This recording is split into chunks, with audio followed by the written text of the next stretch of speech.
These road markings are commonly known as dragon's teeth. They're used to encourage you to slow down into a hazard. For example, here they're being used on approach to a speed limit change. Perhaps in the past there's been many collisions on this road, and they put the dragon's teeth down as traffic calming. In this example, there's dragon's teeth on both sides of the road. This is due to the entrance to a private school. Also notice the road surface is painted red. This is all done as traffic calming to encourage drivers to keep within the speed limit or perhaps to go below the speed limit due to the higher risk nature of the road. If we go back to this example, you'll notice the dragon's teeth get closer and closer together until you reach the hazard, in this case the speed limit change. The teeth getting closer and closer has the effect of making the road feel as if it's getting narrower, which will encourage drivers to slow down. Here we have another example of traffic calming. In this case, it's called an edge line, this solid white line that runs along the edge of the road.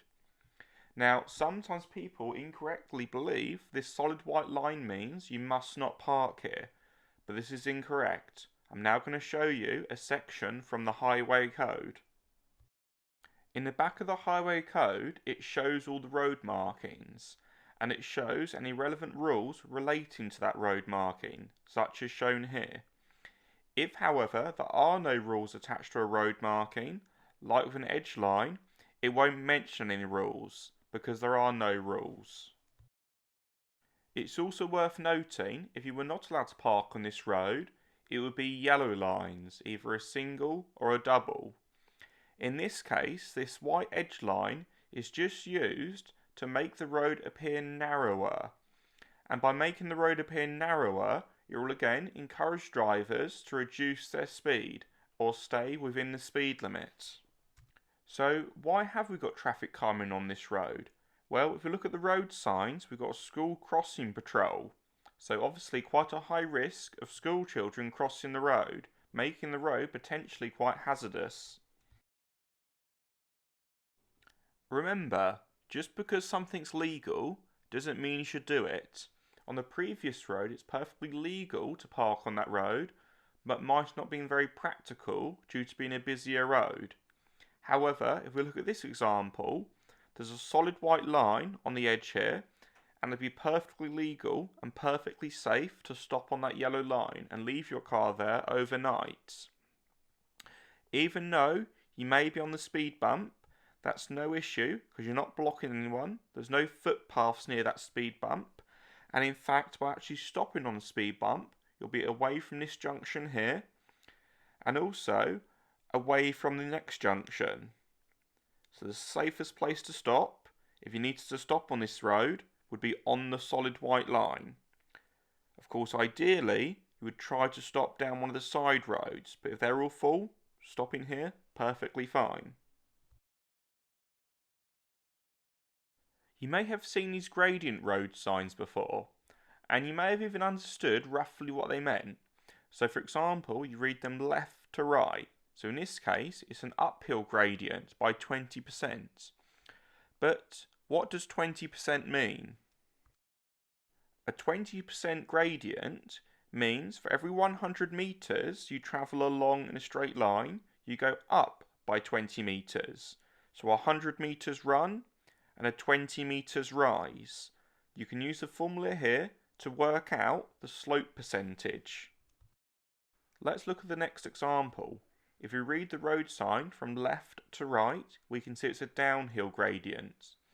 And the 14% would mean for every 100 meters of run, basically driving along in a straight line, you would go down by 14 meters.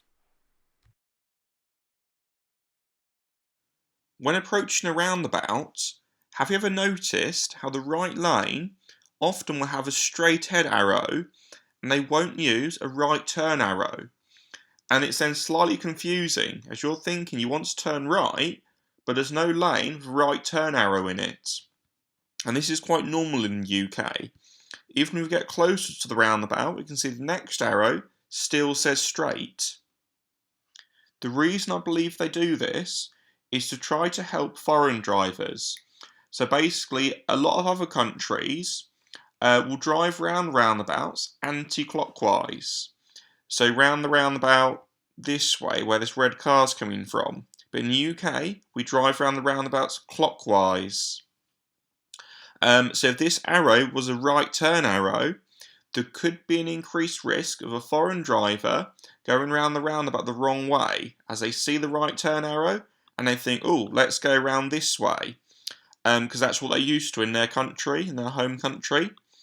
But we put a straight arrow to try to say you need to go straight onto the roundabout, so going this way here, and then once you're in the roundabout, then it turns to the right turn arrow. Now you can go round to the right. So they then come round this way, another right turn arrow to see keep coming round to the right. And then, when they want to exit, the arrow will go to a straight arrow, so now you can go straight off the roundabout. When approaching traffic lights, have you ever noticed these strange black squares, or often black diamonds, on the road? We've got 3 of them here, 1 on each lane. These are what's called induction loops.